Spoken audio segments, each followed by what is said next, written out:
everybody, welcome to are.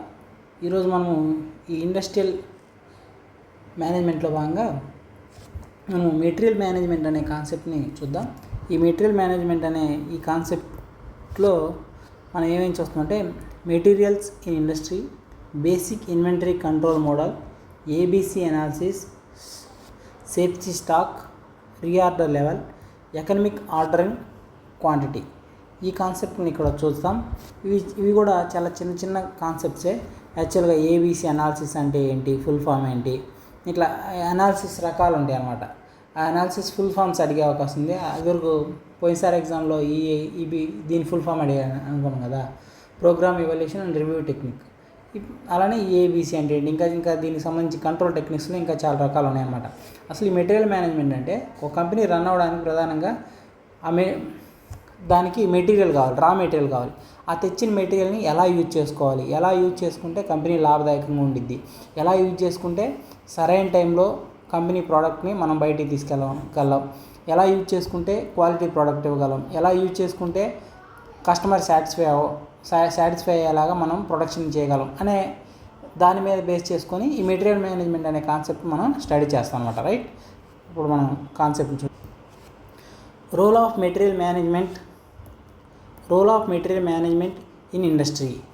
ఒక ఇండస్ట్రీలో అసలు మెటీరియల్స్ని మేనేజ్ చేయాల్సిన అవసరం ఏంటి, మెటీరియల్స్ని నిర్వహించాల్సిన అవసరం ఏంటి, మెటీరియల్స్ మేనేజ్ చేయకుండా డైరెక్ట్గా మనము ఎక్కడో ఒకసారి డిస్ట్రిబ్యూటర్ దగ్గర, సప్లయర్స్ దగ్గర కొనుక్కొని డైరెక్ట్గా కంపెనీలోకి పంపించేస్తే ఎలా ఉంటుంది, దానివల్ల ఇబ్బందులు ఏముంటాయి, అలా కాకుండా ఒక సరైన క్రమ పద్ధతిలో నిర్వహించడం వల్ల, మేనేజ్ చేయడం వల్ల ఎటువంటి ఫలితాలు ఉంటాయి అనేది ఇక్కడ ప్రధానంగా మనం డిస్కస్ చేస్తామన్నమాట. Role of materials management in industry.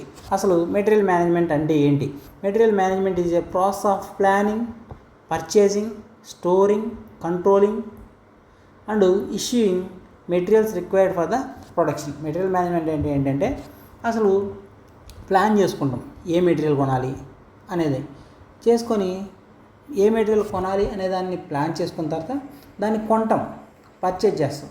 Purchase చేసిన దాన్ని ఒక దగ్గర ప్రొడక్షన్, ఎప్పుడైతే ప్రొడక్షన్ స్టార్ట్ చేస్తామో అప్పుడు కంపెనీకి ఇవ్వడం కోసం ఒక దగ్గర స్టాక్ చేస్తాం అన్నమాట. అంటే ఫస్ట్ ప్లాన్ చేసుకుంటాం, ప్లాన్ చేసుకొని ఒక మంచి సప్లయర్ దగ్గర కొనుక్కున్న దాన్ని కంపెనీ దగ్గర తెచ్చుకొని ఒక గోడౌన్లో స్టోర్ చేసుకుంటాం.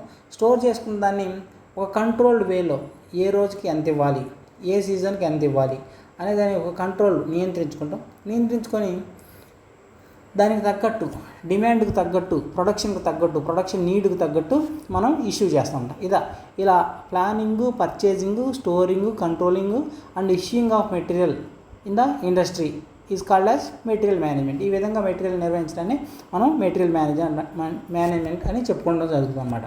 It start with determining the required quality and required quantity of material and ends with supplying materials to production at the right time and minimum cost.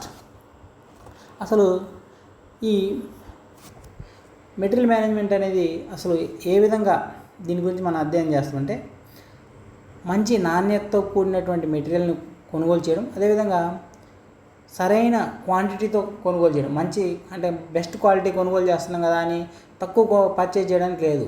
సరైన క్వాంటిటీలో, సరైన క్వాలిటీలో పర్చేజ్ చేసి కంపెనీకి కావాల్సిన రైట్ టైంలో ఇచ్చి కంపెనీ యొక్క ఆబ్జెక్టివ్ అయినటువంటి మంచి ప్రాఫిట్స్ని పొందేలాగా చేయడం అనేది ఈ మెటీరియల్ మేనేజ్మెంట్ యొక్క ఉద్దేశం. అయితే ఇదంతా కూడా మినిమం కాస్ట్తోనే పని అయ్యేలాగా చూసుకోవాలన్నమాట. అది మెటీరియల్ మేనేజ్మెంట్. ఒక్క మాటలో చెప్పాలంటే right material, right quantity, right quality, right time, right cost. తక్కువ సమయంలో, సరైన ధరకు, సరైన క్వాంటిటీలో, సరైన కాస్ట్కి అందజేసి మనము కంపెనీలో ప్రొడక్షన్ని అందించడాన్ని మెటీరియల్ మేనేజ్మెంట్ అంటారన్నమాట. రైట్, కొందరు మేనేజ్మెంట్ సైంటిస్టులు ఈ మెటీరియల్ మేనేజ్మెంట్ గురించి వివిధ రకాలుగా వాళ్ళ యొక్క అభిప్రాయాల్ని, వాళ్ళ యొక్క నిర్వచనాలను ఇవ్వడం జరిగింది. వీటిని ఒకసారి ఈ టెర్మినాలజీ గుర్తుపెట్టుకుంటే చాలా. అసలు బెల్లాట్ అనే ఆయన material management is a process of planning, acquiring, storing, moving and controlling materials effectively. ఈయన కూడా ఇదే చెప్పిండు, అంటే కొంచెం స్లైట్ డిఫరెంట్ మోడల్లో. మెటీరియల్ మేనేజ్మెంట్ ఏం లేదు, మెటీరియల్ని కొనుగోలు చేయడానికి ప్లాన్ చేసుకోవడం, దాన్ని అక్వైర్ చేసుకోవడం అంటే పొందడం, పొందిన దాన్ని స్టోర్ చేయడం, స్టోర్ చేసిన దాన్ని మళ్ళీ మూవ్ చేసి కంపెనీ ప్రొడక్షన్ యూనిట్కి తీసుకెళ్ళడం, అలానే తీసుకెళ్ళేటప్పుడు కంట్రోల్ చేయడం, కంట్రోల్ చేసుకున్న తర్వాత ఎఫెక్టివ్గా మెటీరియల్ యూజ్ చేసుకొని ఫైనల్ అవుట్పుట్ గూడ్ని తయారు చేయడం అనేది మెటీరియల్ మేనేజ్మెంట్ అని తెలియజేయడం జరిగిందనమాట ఈ బెల్లాట్ అనే ఆయన. టెర్సైన్ అండ్ క్యాంబెల్, ఈ టెర్సైన్ అండ్ క్యాంబెల్ అనే వాళ్ళు మెటీరియల్ మేనేజ్మెంట్ని ఏ విధంగా డిఫైన్ చేశారంటే providing the right material at right place, right time and to maintain the production at minimum cost. సరైన వస్తువుల్ని సరైన సమయంలో సరైన ప్లేస్లో ప్రొడక్షన్ని తక్కువ కాస్ట్లో అయ్యేలాగా చూసేటట్టు మనం అందించడాన్ని మెటీరియల్ మేనేజ్మెంట్ అని వీళ్ళు చెప్పడం జరిగిందనమాట. తర్వాత ఆర్నాల్డ్ అనే ఆయన మెటీరియల్ మేనేజ్మెంట్ గురించి ఏ విధంగా నిర్వహించిందంటే material management is a responsible for planning and controlling the flow of material. తెచ్చుకోవడం మాత్రమే కాదు, ఇచ్చేది కూడా ఒక కంట్రోల్ వేలో జరిగేటట్టు చూసుకునేదే ఈ మెటీరియల్ మేనేజ్మెంట్ అని తెలియజేయడం జరిగిందనమాట.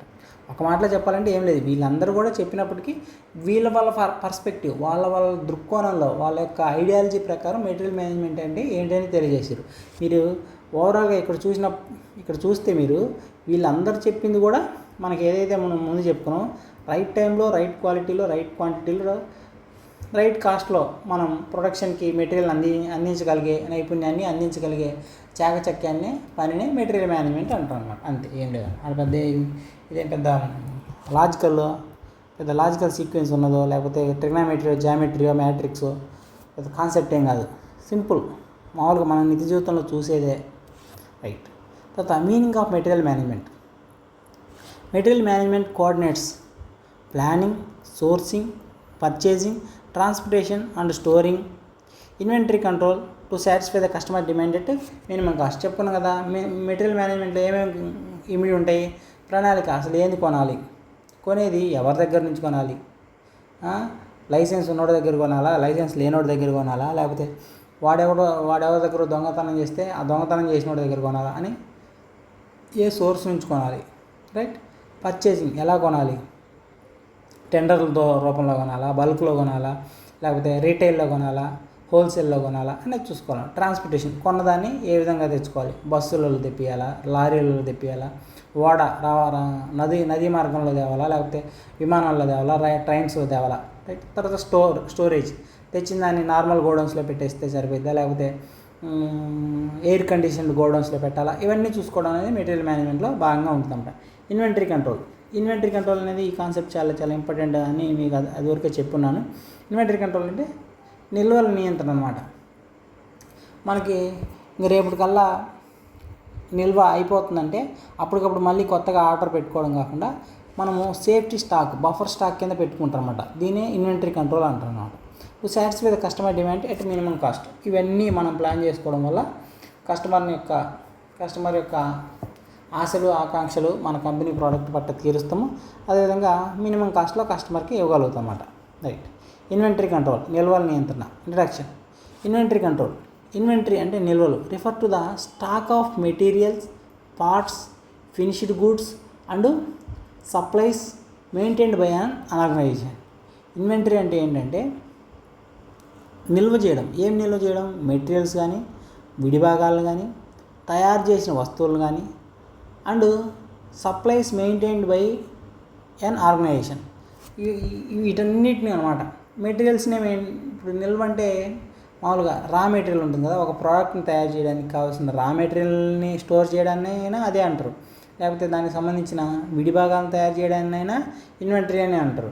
అదేవిధంగా ఫినిష్డ్ గూడ్స్. ఇప్పుడు ఫర్ ఎగ్జాంపుల్ ఏదైనా ప్రోడక్ట్ని బాగా అమ్మేస్తున్నాం అనుకో, అమ్మేస్తుంటే తక్కువ కాస్ట్ ఉందనుకో, కానీ మనం అది ఖర్చు చేయడానికి కొంత కాస్ట్ అవుతుంది, దాని మీద వచ్చే ప్రాఫిట్ చాలా తక్కువగా వస్తుంది అనుకో, ఆ ప్రోడక్ట్ని వీళ్ళు కార్పొరేట్ మామూలుగా బిజినెస్ మ్యాన్స్ ఏం చేస్తారంటే వీళ్ళే కృత్రిమంగా ఆ ప్రోడక్ట్కి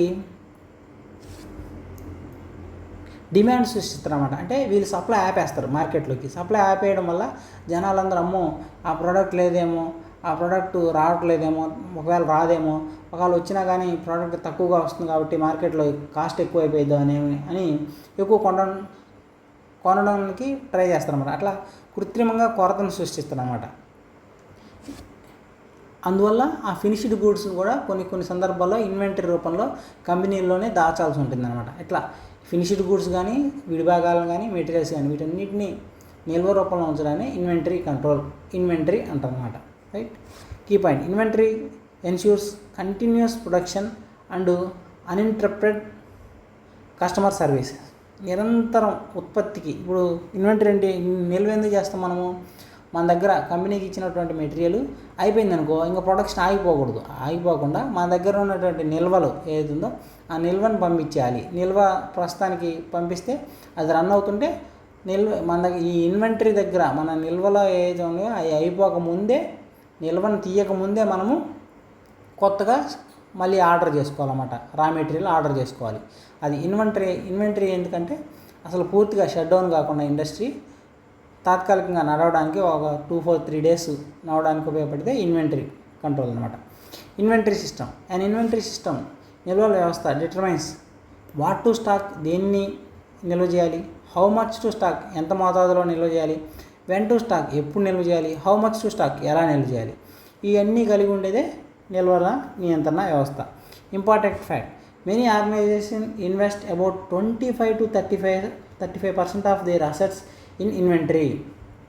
ఇన్వెంటరీలో, నిల్వల్లో చాలా వరకు ఇండస్ట్రీస్ తమ యొక్క ఇన్వెస్ట్మెంట్లో, తమ యొక్క పెట్టుబడిలో 20% నుంచి 30% మధ్య వాళ్ళ అసెట్స్ని, ఆస్తుల్ని నిల్వల రూపంలో దాచిపెడతారనమాట. అది ఒక్క మాటలో చెప్పాలంటే ఎంత ఎక్కువ దాని గురించి డెప్త్ ఏం అవసరం లేదు. ఇన్వెంటరీ అంటే ఏంటి? నిల్వ చేయడం. ఏదైనా క్రిటికల్ పొజిషన్ వచ్చినప్పుడు కంపెనీ బ్రేక్ డౌన్ అవ్వకుండా, షట్ డౌన్ అవ్వకుండా సేఫ్టీ పర్పస్ కోసం, స్టెఫ్నీ పర్పస్ కోసం మనం మెటీరియల్ని సప్లై చేయడానికి ఉపయోగించే వ్యవస్థనే ఇన్వెంటరీ కంట్రోల్ సిస్టమ్ అంటారనమాట. Types of inventory: direct inventory, material that become part of the final product. Steel in automobiles. Direct inventory అంటే ఇప్పుడు ఆటోమొబైల్స్ ఇండస్ట్రీస్ ఉంటాయి, అంటే కార్లు తయారు చేసేవి, బైకులు తయారు చేసే అట్లా ఉంటాయి కదా, వాటిలో డైరెక్ట్ ఇన్వెంటరీ. స్టీల్ ఉంటుంది కదా, ఆ స్టీల్ని నిల్వ చేయడాన్ని, ఏదైతే ఆ వస్తువు తయారు చేయడానికి ప్రధానమైనటువంటి హృదయం లాంటిదో అట్లాంటి ఆ వస్తువుని నిల్వ చేయడాన్ని డైరెక్ట్ ఇన్వెంటరీ అంటారన్నమాట. ఇప్పుడు కార్ తయారు చేయడానికి ప్రధానంగా కావాల్సింది ఇనుము, బైక్ తయారు చేయడానికి ప్రధానంగా కావాల్సింది స్టీల్, అదే ఇనుము. అట్లా అన్నమాట. ఏదైతే ఆ వస్తువు తయారు చేయడానికి ప్రధానమైనటువంటి ముడి భాగము, ఆ భాగాన్ని నిల్వ చేయడాన్ని డైరెక్ట్ ఇన్వెంటరీ అంటారన్నమాట. Indirect inventory: item required for production but do not become a part of the final product. Indirect inventory అంటే అది ఆ కంపెనీలో వస్తువును తయారు చేయడానికి అవసరమే, కానీ ఆ కంపెనీ ద్వారా తయారు చేసే చివరి ఫైనల్ ప్రోడక్ట్లో అది భాగం కాదనమాట. ఫర్ ఎగ్జాంపుల్ ఏంటి? Lubricant and cleaning materials. ఇప్పుడు ఫర్ ఎగ్జాంపుల్ బైక్ తయారు చేస్తున్నాం, బైక్ తయారు చేయాలంటే గ్రీజెస్ కావాలి, ఆయిల్స్ కావాలి, అట్లాంటివి అనమాట. వీటిని నిల్వ చేయడాన్ని ఇండైరెక్ట్ ఇన్వెంటరీ అంటారన్నమాట. అది తర్వాత రా materials: cotton, iron ore. Purchased materials not at process చేయకుండా ముడి సరుగ్గా కొనే వస్తువుల్ని నిల్వ చేయడాన్ని రా మెటీరియల్ ఇన్వెంటరీ అంటారు. రైట్. ఇండైరెక్ట్ ఇన్వెంటరీ అంటే ఫైనల్ ప్రోడక్ట్లో భాగం కాకుండా ఉండే వాటిని ఇండైరెక్ట్ ఇన్వెంటరీ అంటారు. రా మెటీరియల్స్ అంటే ప్రాసెస్ చేయని వస్తువుల్ని నిల్వ చేయడాన్ని రా మెటీరియల్ ఇన్వెంటరీ అంటారు. డైరెక్ట్ ఇన్వెంటరీ అంటే వస్తువు తయారీలో ప్రధాన పాత్ర వహించే వాటిని డైరెక్ట్ ఇన్వెంటరీ అంటారు. తర్వాత వర్క్ ఇన్ ప్రాసెస్, ప్రక్రియలో ఉన్న ఉత్పత్తులు. Half assembled machines, items partially completed. For example ఏదైనా వస్తువు తయారు చేస్తున్నారు, ఆ వస్తువు తయారు చేస్తూ సగం భాగం తయారు చేసిన తర్వాత ఏదైనా కారణం వల్ల అదే వస్తువు తయారు చేయడం ఆపినా, లేకపోతే ఇంకేదన్నా పర్పస్ కోసం ఆపితే దాన్ని కూడా నిల్వ చేస్తూ ఉంటాం. అట్లాంటి వాటిని వర్క్ ఇన్ ప్రాసెస్ ఇన్వెంటరీ అంటారనమాట. MRO inventory: maintenance, repair and operating supplies. Spare parts, lubricants, oils అయ్యి అనుకున్నాం కదా, టూల్స్, ఇట్లాంటివి. Use to maintain equipment and మెషిన్స్ని, ఎక్విప్మెంట్స్ని సజావుగా రన్ అవ్వడానికి వాటిని ఆయిల్స్, గ్రీజులు అట్లాంటివి వేస్తారు కదా, వాటిని maintenance, repair and operating supply, వీటిని స్టోర్ చేయడాన్ని, సేవ్ చేయడాన్ని ఎంఆర్ఓ ఇన్వెంటరీ అంటారన్నమాట. Finished goods inventory: complete product ready for sale. తయారైపోయిన వస్తువులు కూడా కొన్నిసార్లు మార్కెట్లో కృత్రిమ కొలతలను సృష్టించడం కోసం నిల్వ చేస్తాం అనుకున్నాం కదా, అదనమాట ఫినిష్డ్ గూడ్స్ ఇన్వెంటరీ అంటారనమాట. రైట్, ఏం లేదు. ఫినిష్డ్ గూడ్స్ ఇన్వెంటరీ అంటే ఏంటి? కంప్లీట్ పూర్తిగా తయారైన వస్తువుని నిల్వ చేయడము. ఎంఆర్ఓ ఇన్వెంటరీ అంటే ఏంటి? ఎంఆర్ఓ ఇన్వెంటరీలో భాగం అయ్యేవి ఏంటి అని అడుగుతాడు. స్పేర్ పార్ట్సా, లూబ్రికెంట్సా, టూల్సా, హాఫ్ అసెంబ్ల్డ్ మెషిన్సా, కాటన్ అండ్ ఐరన్ అనేది చెప్పాలన్నమాట. అంటే అప్పుడు మనకేంటి, ఎంఆర్ఓ అంటే మెయింటెనెన్స్ అండ్ రిపేర్లో ఏం భాగం ఏంటి? స్పేర్ పార్ట్స్, లూబ్రికెంట్స్, టూల్సే ఉంటాయి కదా, అట్లా. తర్వాత ఇన్వెంటరీ కంట్రోల్ టెక్నిక్స్, ఇవి చాలా చాలా ఇంపార్టెంట్. ఇప్పటివరకు మనం ఏదైతే చెప్పుకున్నామో అదే ఎంత ఇంపార్టెంటో దానికి రెట్టింపు ఇంపార్టెంట్ అయిన కాన్సెప్ట్ ఈ ఇన్వెంటరీ కంట్రోల్ టెక్నిక్స్.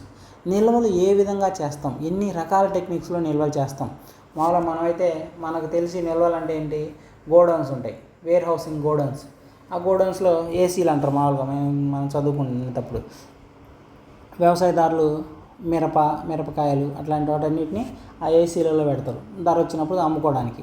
అయితే ఈ కంపెనీస్ ప్రొడక్షన్కి వచ్చేసరికి ఈ ఇన్వెంటరీ నిల్వలు అనేది ఎన్ని రకాలుగా ఉంటాయి అనేది ఇక్కడ చూస్తాం.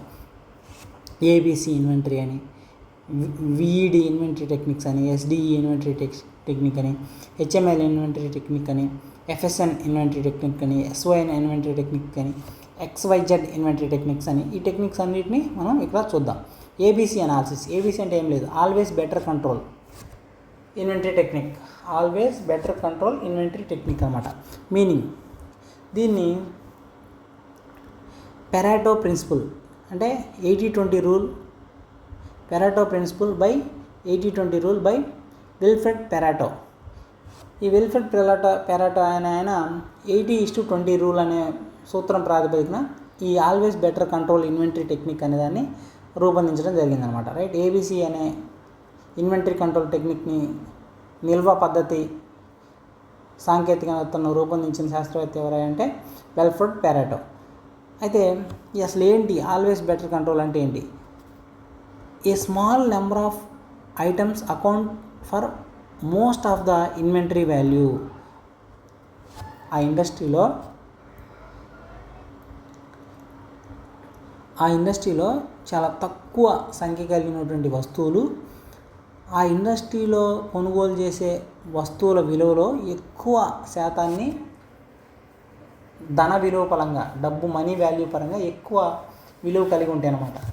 ఫర్ ఎగ్జాంపుల్ ఇప్పుడు కార్ల పరిశ్రమే ఉందనుకోండి అండి. కార్ల పరిశ్రమలో ఇంజిన్ అనేది కార్లో ఒక చిన్న భాగంలో ఉంటుంది. అయితే కార్లో మనకి టైర్సు, దాని షీల్డింగు, అలానే సీటింగు, వీటన్నిటికీ ఎంత కాస్ట్ అవుతుందో ఇవన్నీ చాలా చిన్న చిన్న పార్ట్స్ అనమాట.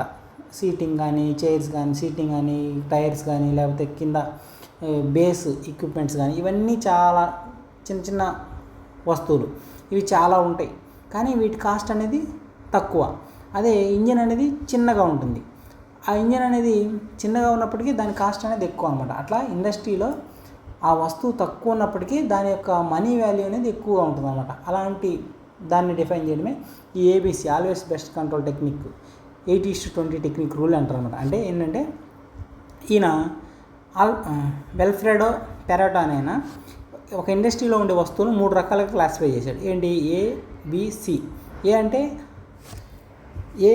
ఏ కేటగిరీలో ఏమొస్తాయంటే ఆ కంపెనీలో ఉండే మొత్తం ఐటమ్స్లో 10% ఉంటాయి. మొత్తం ఆ కంపెనీలో ఒక 100 వస్తువులు ఉన్నాయనుకోండి అండి. 100 వస్తువులు ఉంటే ఈ ఐటమ్ కేటగిరీ ఏ ఐటమ్స్ 10% ఉంటాయి, ఒక 10 ఉంటాయి. కానీ వాటి యొక్క మనీ వాల్యూ ఆ కంపెనీ మొత్తం విలువలో 70-80% ఉంటుంది. అలానే బి కేటగిరీ వస్తువులు ఇవి ఒక 20% ఉంటాయి. 20% ఉన్నా కానీ దాని యొక్క మనీ వాల్యూ ఒక 15-20% ఉంటుంది. సి వాల్యూ వస్తువులు ఇవి కంపెనీ మొత్తం వాల్యూలో ఒక 70% ఉంటాయి. అంటే ఫర్ ఎగ్జాంపుల్ కార్ల తయారీ పరిశ్రమలోనే ఈ నట్లు, బోల్డ్ అనేవి ఎన్ని ఉంటాయి, చాలా ఉంటాయి. కానీ వాటి యొక్క మనీ విలువ ఎంత? 5-10%.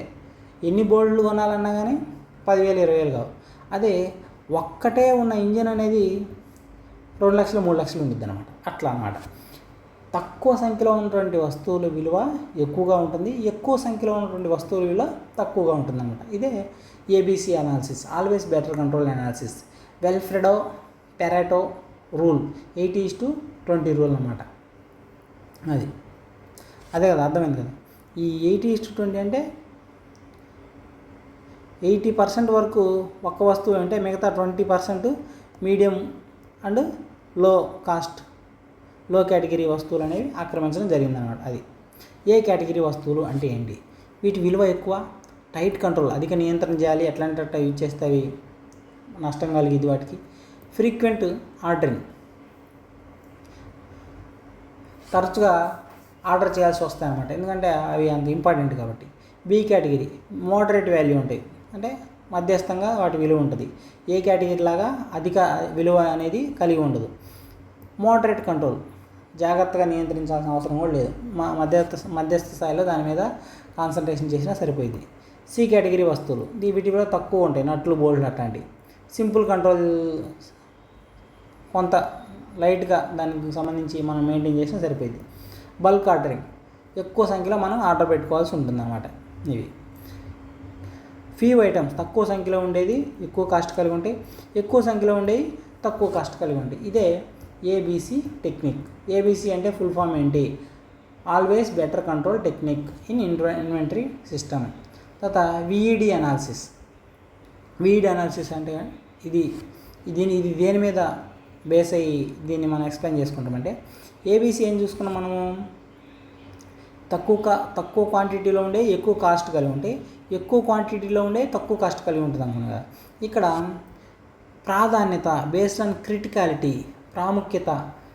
ఇప్పుడు కంపెనీలో ఉండే వస్తువులు 3 రకాలుగా డివైడ్ చేశారంట విఈడి అనాలిసిస్ ప్రకారం. ఏంటది, వైటల్, అత్యధిక ప్రాధాన్యత కలిగింది, stock out, stop the production. ఇటువంటి ఈ వైటల్ అంటే ప్రధానమైనటువంటి భూమికి పోషించే వస్తువులు ఏవైతున్నాయో అవి కనుక అయిపోతే ఇంకా ప్రొడక్షన్ ఆపేయాల్సి వస్తుంది అనమాట. Stock out, stop the production ఆపేయాల్సి వస్తుంది. తర్వాత ఎసెన్షియల్ గూడ్స్ అనమాట, అవసరమైన వస్తువులు. Shortage causes serious problem. ఈ ఎసెన్షియల్ గూడ్స్కి కనుక మనకి కొరత వచ్చిందనుకో ప్రొడక్షన్ మీద అత్యధికమైన సీరియస్ ప్రభావం చూపిద్ది. అదే వైటల్, అత్యంత అవసరమైన వస్తువులు కనుక అయిపోతే అసలు కంపెనీ ప్రొడక్షన్ ఆఫ్ చేయాల్సి వస్తుంది. ఎసెన్షియల్ గూడ్స్ కనుక మనకి కొరత వస్తే కంపెనీ ప్రొడక్షన్ మీద తీవ్రమైన ప్రభావం పడుద్ది అంతే. డిజైర్డ్, అభిలషణీయ వస్తువులు, వీటి షార్టేజ్ వల్ల వీటి కొరత వచ్చినా కానీ ఇమ్మీడియట్గా అయితే ఎఫెక్ట్ అయితే పడవన్నమాట. ఇప్పుడు ఫర్ ఎగ్జాంపుల్ నట్లు బోల్ట్లే లేవనుకుందామండి, నట్లు బోల్ట్ లేకపోతే ఏమైంది, కొమ్మని అయిపోయింది కాదు కదా.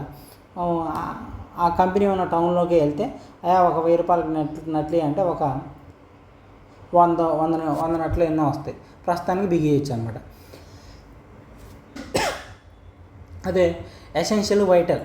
ఇప్పుడు ఇంజిన్ కావాలని మనం టౌన్లోకి వెళ్ళి తెచ్చుకోగలమా, తెచ్చుకోలేము. ఎసెన్షియల్ కార్బొరేటర్స్ అవి ఉంటాయి కదా, అట్లాంటివి అనమాట. అట్లాంటి మీడియం ప్రాధాన్యత కలిగింది అనమాట. అట్లా ఫర్ ఎగ్జాంపుల్ దీనికి ఎగ్జాంపుల్గా విఈడి ఇన్వెంటరీ కంట్రోల్ టెక్నిక్ ఎగ్జాంపుల్గా ఏం చెప్పుకోవచ్చు అంటే, హాస్పిటల్ మెడిసిన్స్ అనుకో, వైటల్ లైఫ్ సేవింగ్ డ్రగ్స్ ఉన్నాయనుకో, అవి అత్యంత ప్రాధాన్యం, అవి లేకపోతే మనిషి చనిపోతాడు. ఎసెన్షియల్ జనరల్ మెడిసిన్ అనమాట, ఇవి కూడా అవసరమే, కాకపోతే ఇవి లేకపోయినా కానీ లైఫ్కి అయితే అంత నష్టం కలగదనమాట. డిజైరబుల్, అభినేషన్. ఇప్పుడు విటమిన్ ట్యాబ్లెట్స్ ఉంటాయి, విటమిన్ ట్యాబ్లెట్స్ వేసుకుంటే మంచిదే, వేసుకోకపోయినా కానీ ఏం కాదు, అంటే అంత ఇంపార్టెంట్ ఏం కాదనమాట, అది అనమాట. తర్వాత SDE analysis based on the availability. SDE అంటే మామూలుగా, విడిఈ అంటే ఏంటి, ప్రాముఖ్యతను బేస్ మీదుగా చేసుకున్నాం దాని ప్రయారిటీ. ఎస్డిఈ అనాలిసిస్, ఎస్డి అంటే స్కేర్, డిఫికల్ట్, ఈజీ. ఇదే అడుగుతుంది, ఈ ఫుల్ ఫామ్సే అడుగుతుంది అనమాట. ఎస్డిఈలో ఎస్ అంటే ఏంటి, స్కేర్ అనే, సెక్యూర్ అనే, సో అవైలబుల్ అనే, అట్లా. స్కేర్ అరుదైన అంటే ఇది ఎస్డిఈ అనాలిసిస్ దేని మీద మనం బేస్ చేసుకొని మనం అనాలిసిస్ చేస్తుంటే అవైలబిలిటీని బట్టి, లభ్యతను బట్టి. స్కేర్ అరుదైన మెటీరియల్స్ అనమాట. ఇంపార్టెంట్, డిఫికల్ట్ టు అప్టైన్, వీటిని మనం పొందాలంటే చాలా ప్రాముఖ్యం కలిగిన, వాటిని పొందడం కూడా కష్టం అనమాట. Available but procurement is difficult materials అంటే ఇవి అందుబాటులో ఉంటాయి, కాకపోతే వాటిని కొనడం కొంచెం కష్టంగా ఉంటుంది అనమాట. ఈజీ మెటీరియల్స్, రెడీలీ అవైలబుల్, ఇట్లాంటి వాటిని ఎస్డిఈ అనాలిసిస్ అంటున్నమాట. ఏం లేదు, వీటి గురించి తెలుసుకుంటే చాలా. అసలు ఎస్డిఏ అనాలిసిస్ అంటే ఏంటి? Scarce, difficult and easy materials. Scarce అంటే అరుదైనవి, డిఫికల్ట్ అంటే కొనడం కొన్ని కష్టమైనది, ఈజీ అంటే ఈజీగా కొనవచ్చు. అట్లాంటి ఇట్లాంటివి కూడా, వీటిని కూడా మనము ఇన్వెంటరీ కంట్రోల్ టెక్నిక్ ప్రకారం జాగ్రత్తగా నిల్వ చేసుకోవాల్సి ఉంటుందన్నమాట. ఇది ఒక టెక్నిక్. తర్వాత HML analysis. HML inventory control technique based on the unit price.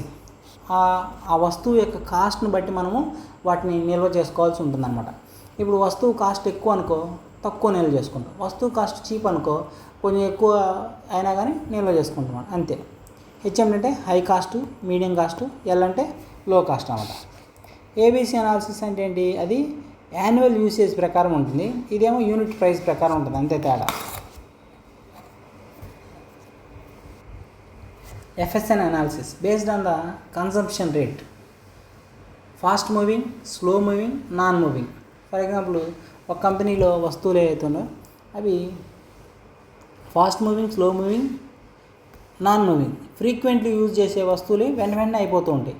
Slow moving ఎప్పుడన్నా సందర్భాన్ని బట్టి, ఇప్పుడు గ్రీజ్ ఉంటుంది, లేకపోతే ఆయిల్స్ ఉంటాయి, లూబ్రికేటింగ్ ఆయిల్స్, అవి ఎప్పుడన్నా రోజుకి ఒకసారో లేకపోతే వారానికి ఒకసారో వేస్తాం అనమాట. రోజు ప్రతినిత్యం, ప్రతి గంట, ప్రతి సెకండ్ వేయాల్సిన అవసరం లేదు, అట్లాంటి స్లో మూవింగ్ అనమాట. ఇప్పుడు కరెంటు అట్లాంటివి అయితే ఫాస్ట్ మూవింగ్. తర్వాత నాన్ మూవింగ్, చాలా రేరుగా ఉపయోగించే వాటిని నాన్ మూవింగ్ ఐటమ్స్ అంటారన్నమాట. వీటిని ఈ ప్రాధాన్యత క్రమంలో నిల్వ చేసుకోవాల్సి ఉంటుందన్నమాట. SOS analysis, seasonal of seasonal analysis. Seasonal of seasonal, SOS, seasonal of seasonal. Seasonal items available only during specific period. For example, మీకు మాజా కంపెనీ ఉందనుకున్నాం, మాజా అనే జ్యూస్ తయారు చేసే కంపెనీ ఉంది, లేకపోతే ఫ్రూటీనో, మాజానో, ఇట్లా ఏ ఉన్నాయి కదా, ఆరెంజ్, ఇట్లా కంపెనీ ఉందనుకున్నాం. ఈ మాజా తయారు చేయడానికి నువ్వు ఎప్పుడు ప్రొక్యూర్ చేసుకోవాలి? మామిడి పండ్లని ఎండాకాలం వచ్చినప్పుడు ప్రొక్యూర్ చేసుకోవాలి. ఎండాకాలంలో కూడా స్టార్టింగ్లో ప్రొక్యూర్ చేసుకోకూడదు, ఎందుకంటే స్టార్టింగ్లో జనాలు కొంటూ ఉంటారు కాబట్టి ఎక్కువ కాస్ట్ ఉంటుంది. ఎండాకాలం కొంచెం మిడిల్లోకి వచ్చిన తర్వాత జనాలు కొనడం అయిపోయింది, జనాలకి వాటి మీద ఇంట్రెస్ట్, మోజు తగ్గిపోయింది. కాబట్టి అప్పుడు రైతుల దగ్గర తక్కువ కాస్ట్కు కొనుక్కొని అవి కంపెనీ తీసుకెళ్ళి వాటిని గుజ్జు రూపంలో మార్చి దాంట్లో రకరకాల ప్రిజర్వేటివ్స్ వేయించి, రకరకాల కెమికల్స్ వాటిని వేయించి అక్కడ స్టోర్ చేసుకుంటాం అన్నమాట. పెద్ద పెద్ద ట్యాంక్స్లో చేసుకొని ఇంకా నిరంతరం ఎండాకాలం, వానాకాలం తర్వాత మనం మజా అనేది తయారు చేసుకుంటాం అనమాట. అట్లా seasonal and off seasonal items అనమాట. సీజన్ వచ్చినప్పుడు కొనుక్కోవాలి, నిల్వ చేసుకోవాలి. ఆఫ్ సీజన్లో తక్కువ కొనుక్కోవాలన్నమాట. Available only during the specific seasons, available throughout the year. Off seasonal items అంటే నిరంతరం అందుబాటులో ఉండేవి. సీజనల్ ఐటమ్స్ అంటే ఆ కాలంలో మాత్రమే అందుబాటులో ఉంటాయి. మామిడికాయ ప్రతినిత్యం ఎండాకాలం, చలికాలంలో అందుబాటులో ఉండదు, ఓన్లీ ఎండాకాలంలో మాత్రమే అందుబాటులో ఉంటుంది అన్నమాట. తర్వాత XYZ analysis based on the stock value. ఈ XYZ అనాలిసిస్ దేని మీద ఆధారంగా ఉంటుందంటే, SOS అంటే సీజనా, ఆఫ్ సీజన్ అనే దాన్ని బట్టి ఉంటుంది.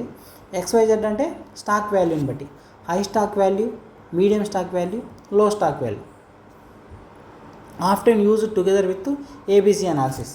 ABC అనాలిసిస్ అంటే ఏంటి? యాన్యువల్గా ఒక సంవత్సరానికి మొత్తాన్ని బేస్ చేసుకొని ఈ ABC అనాలిసిస్ ప్రకారం మనము ఇన్వెంటరీ కంట్రోల్ చేస్తాం.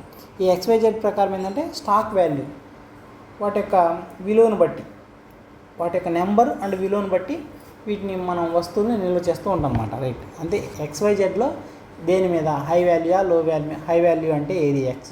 Y వాల్యూ అంటే ఏంటి? Medium stock level. Z value అంటే ఏంటి? లో స్టాక్ లెవెల్. ఇదనమాట, అంతే. వాటి గురించి బేసిక్ అవగాహన ఉంటే చాలు అనమాట. రైట్. సేఫ్టీ స్టాక్ లెవెల్, ఇది కూడా important concept. Safety stock level meaning extra inventory maintain to avoid stocks shortage. అంటే మనము స్టాక్ని ఎప్పటికప్పుడు కంపెనీలోకి, ప్రొడక్షన్లోకి, వింగ్లోకి పంపించేస్తాం. ప్రొడక్షన్ వింగ్లోకి పంపించేస్తే అక్కడ అది వస్తువు తయారయ్యే దశల్లోకి వెళ్ళిపోతూ ఉంటుంది ఆ రా మెటీరియల్. అయితే ఇట్లా పంపించేటప్పుడు ఎప్పుడన్నా షార్టేజ్ వచ్చింది, ఒక షార్టేజ్ రాకుండా ఒక సేఫ్టీ స్టాక్ లెవెల్ అనేది పెట్టుకుంటాం. ఫర్ ఎగ్జాంపుల్, ఒక 20 కంటే తక్కువ వచ్చేసింది అనుకో, ఇంకా మనం అంతకుముందే ఆర్డర్ పెట్టుకోవాలన్నమాట. ఆర్డర్ ఒక లేట్ అవుతుందంటే అప్పుడు మనం ఇన్వెంటరీ కంట్రోల్ దగ్గరికి వెళ్ళేసి, ఆల్రెడీ మీరు నిల్వ చేశారు కదా, ఇచ్చేయండి, ఆర్డర్ వచ్చేటప్పటికి లేట్ అయ్యేటట్టుందని చెప్పుకుంటాం అనమాట. అట్లా సేఫ్టీ స్టాక్ లెవెల్ అనేది ఉంటుంది అనమాట. Extra inventory maintained to avoid stock shortage. Inventory కాకుండా ఇన్వెంటరీ కంటే ముందు కూడా ఇక్కడ కొంత స్టాక్ ఉంటుంది అనమాట. దాన్ని సేఫ్టీ స్టాక్ పాయింట్ అంటారన్నమాట. Safety stock is a buffer stock, అదనపు నిల్వ. Purpose to avoid stock outs, company production అనేది స్టాక్ అయిపోకుండా. హ్యాండిల్ డీలేస్, లేట్ కాకుండా.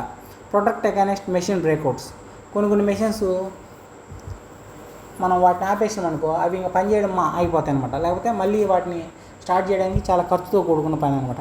అట్లాంటి ఎదుర్కోవడం కోసం, అట్లాంటి ఓవర్కమ్ చేయడం కోసము మనం సేఫ్టీ స్టాక్ లెవెల్ అనే దాన్ని మెయింటైన్ చేస్తూ ఉంటాం అన్నమాట.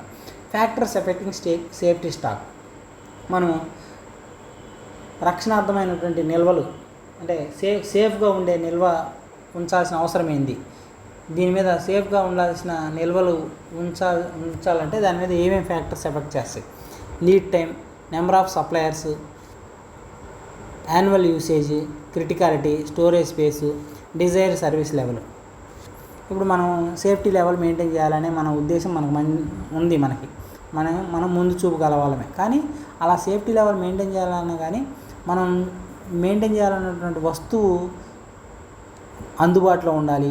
నెంబర్ ఆఫ్ సప్లయర్స్, అది సప్లై చేసే సరఫరాదారులు ఉండాలి. అలానే యాన్యువల్ యూసేజ్, ఏ కాలంలో దొరుకుతుంది అనేది ఉండాలి. క్రిటికాలిటీ, అది రేర్గా దొరికేదా నార్మల్గా దొరికేదా అనే దాన్ని బట్టి ఉంటుంది.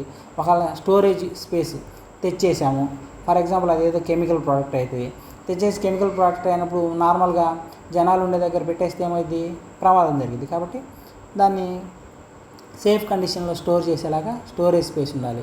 డిజైర్ సర్వీస్ లెవెల్, దాన్ని యూజ్ చేసుకోవడానికి కూడా తగినటువంటి పరిస్థితులు ఉన్నాయి. ఇట్లాంటి అన్నీ కూడా ఆ సేఫ్టీ స్టాక్ మెయింటైన్ చేయడానికి ప్రభావితం చేస్తాయి అన్నమాట.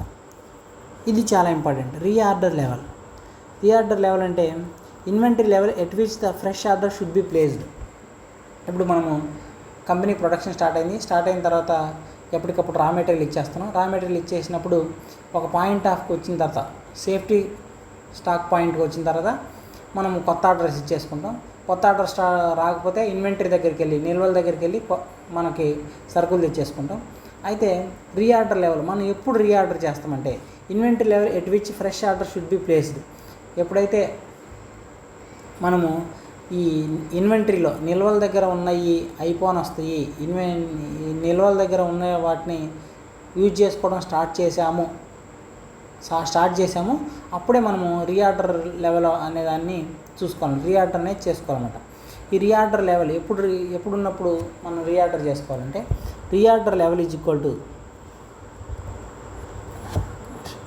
ఇది సరిగ్గా ప్రింట్ అవ్వలేదు ఇక్కడ, reorder level is equal to maximum consumption into maximum reorder period.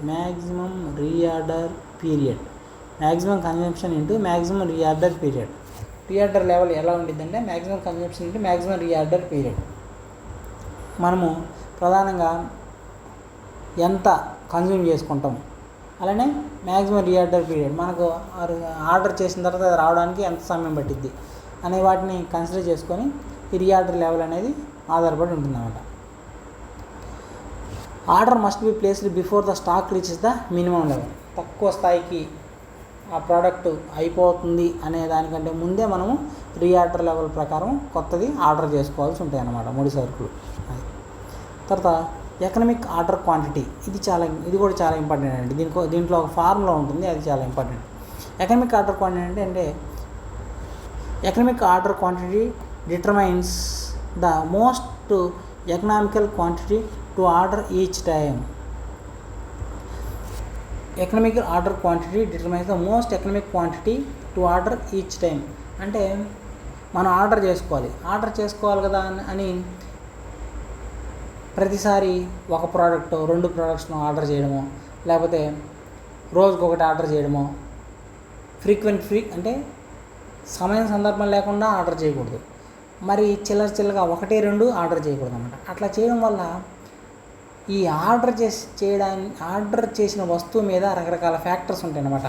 ఆ ఆర్డర్ చేసిన విధానాన్ని బట్టి దాని యొక్క కాస్ట్ అనేది పెరిగిద్ది అనమాట. మనం ఆర్డర్ చేసిన విధానాన్ని బట్టి దాని యొక్క కాస్ట్ అనేది పెరిగిద్ది అనమాట. దాన్ని బేస్ చేసుకొని ఈ ఎకనామిక్ ఆర్డర్ క్వాంటిటీ ఎప్పుడు చేస్తే మంచిది, ఎంత స్టాక్ ఉన్నప్పుడు చేస్తే మంచిది అనేది మనం పరిగణలోకి తీసుకోవాలన్నమాట. దాన్నే ఎకనమిక్ ఆర్డర్ క్వాంటిటీ.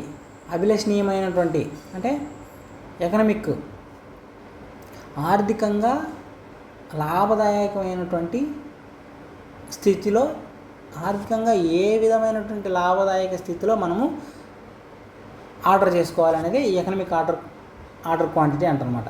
ఈ economic order quantity decide the most economic quantity to order the each time. ఇప్పుడు ఫర్ ఎగ్జాంపుల్ మనకి ఆ కంపెనీ 1000 వస్తువులు అవసరం అనుకో. 1000 వస్తువులు అవసరమైనప్పుడు 1000 ఆర్డర్ చేసేయకూడదు, అలాని 10, 100 ఆర్డర్ చేయకూడదు అన్నమాట. ఒక ఫార్ములా ఉంటుంది. ఆ ఫార్ములా ప్రకారము ఎన్ని ఆర్డర్ చేస్తే మనకి దాని ట్రాన్స్పోర్టేషన్ ఖర్చులు కానీ, లేకపోతే ఈ టోల్ ఛార్జెస్ కానీ, ఇట్లా రకరకాల కాస్ట్లు ఉంటాయి కదా, అవన్నీ సేవ్ అవుతాయి అనేది ఒక సైంటిఫిక్ ఫార్ములా ఉందన్నమాట. అదే దాన్ని తెలుసుకోవడమే ఈ ఎకనమిక్ ఆర్డర్ క్వాంటిటీ యొక్క ప్రధాన ఉద్దేశం అన్నమాట. రైట్. ఆబ్జెక్టివ్. ఎకనమిక్ ఆర్డర్ క్వాంటిటీలో 2 ఫ్యాక్టర్స్ మనం గమనించాలి: ordering cost, carrying cost. Ordering cost అంటే ఏంటంటే, మనం ఒక ప్రోడక్ట్ని ఆర్డర్ చేయగానే ఆ ప్రోడక్ట్ ఎంత కాస్ట్ అవుతుందో అది మాత్రమే పరిగణలోకి తీసుకోరు. ఆర్డరింగ్ కాస్ట్లో ఏమొస్తాయి? Communication, transportation, inspection, clerical expenses. ఇప్పుడు మనం ఒక ప్రోడక్ట్ ఆర్డర్ ఇచ్చాం, ఆ ప్రోడక్ట్ ఎక్కడో ముంబైలోనో ఢిల్లీలోనో ఉంటుంది. దానికోసము వాళ్ళకి మెయిల్స్ పంపడం, వాళ్ళకి ఫ్యాక్స్లు పంపడం, వాళ్ళకి లెటర్స్ పంపడం, ఇవన్నీ చేస్తాం. దానివల్ల ఏంది? కమ్యూనికేషన్ కాస్ట్ పెరిగింది.